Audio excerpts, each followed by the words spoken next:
You just did something genuinely impressive. Maybe you gave a presentation that landed perfectly, or you finally finished that project you've been wrestling with for months. Someone walks up and says, "That was really great. You did an amazing job." And your mouth immediately says, "Oh, it was nothing," or "I just got lucky," or the absolute worst one, "Yeah, but," followed by a detailed list of everything you did wrong.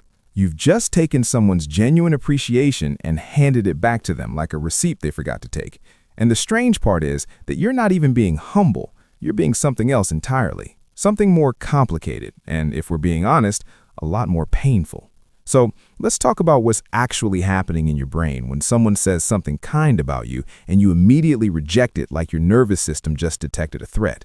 Here's the thing about compliments. They're not neutral. When someone compliments you, they're doing two things simultaneously. They're stating an observation, but they're also creating a social expectation. They're elevating you, which means there's now a standard you're supposed to maintain. And for people who struggle with compliments, that elevation doesn't feel like a gift, it feels like a setup, like you've just been handed a glass sculpture you didn't ask for, and now you're responsible for not dropping it. Psychologists call this cognitive dissonance, the mental discomfort you feel when new information conflicts with your existing beliefs about yourself. If you believe deep down that you're mediocre or just kind of winging it, and someone tells you you're excellent, your brain doesn't update its beliefs. It rejects the compliment to protect the belief, because the belief, even if it's painful, is familiar. And your brain will choose familiar pain over uncertain change almost every single time. Studies from researchers like Dr. Denise Marigold have shown that people with low self-esteem actually feel worse after receiving compliments. Their internal narrative is so committed to the idea that they're not worthy of praise that the compliment becomes a source of anxiety rather than validation.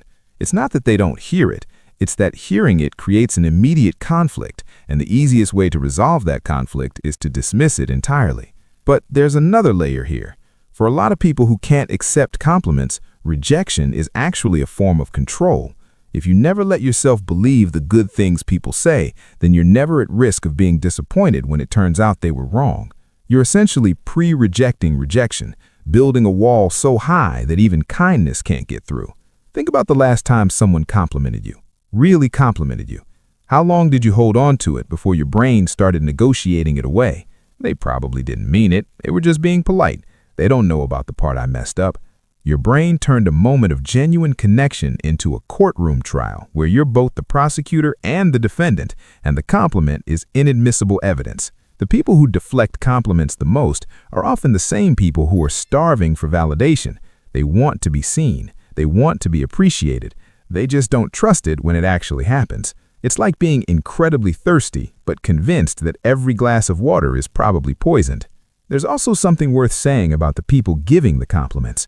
When you reject someone's praise, you're not just dismissing their words, you're dismissing their perception.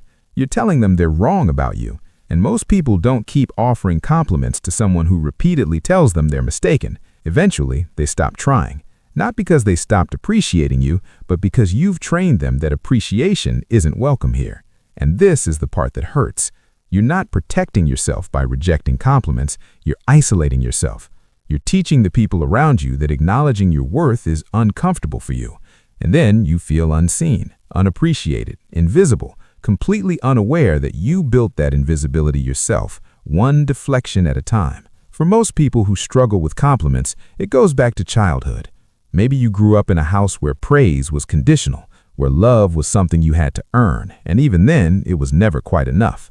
Or maybe you were praised constantly, but for things that didn't feel real, for being smart instead of hardworking. So you learned early that compliments are performances, not truths. Or maybe you were praised and then immediately let down, told you were special and then abandoned, told you were talented and then criticized. So your brain made a deal with you.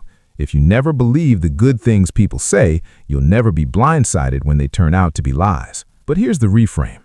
Rejecting compliments isn't humility. Humility is acknowledging your limitations while accepting your strengths. What you're doing is self-sabotage. You're so focused on not appearing arrogant that you've swung all the way to self-erasure. And self-erasure doesn't protect you. It just makes you smaller. The people who give you compliments aren't trying to set you up. They're offering you a mirror, showing you a version of yourself you might not see clearly. And when you reject it, you're rejecting the possibility that they might be right, that you might actually be capable, that you might actually deserve the kindness being offered to you. Maybe the next time someone says something kind, you pause, you take a breath, and instead of immediately dismantling it, you just say, "Thank you." Not because you fully believe it yet, but because you're willing to consider the possibility that the person in front of you sees something real. You're not an imposter. You're just someone who's been convinced that being worthy of praise belongs to other people, not you. That belief has kept you humble, kept you striving, but it's also kept you from ever believing that the good things people say about you might actually be true.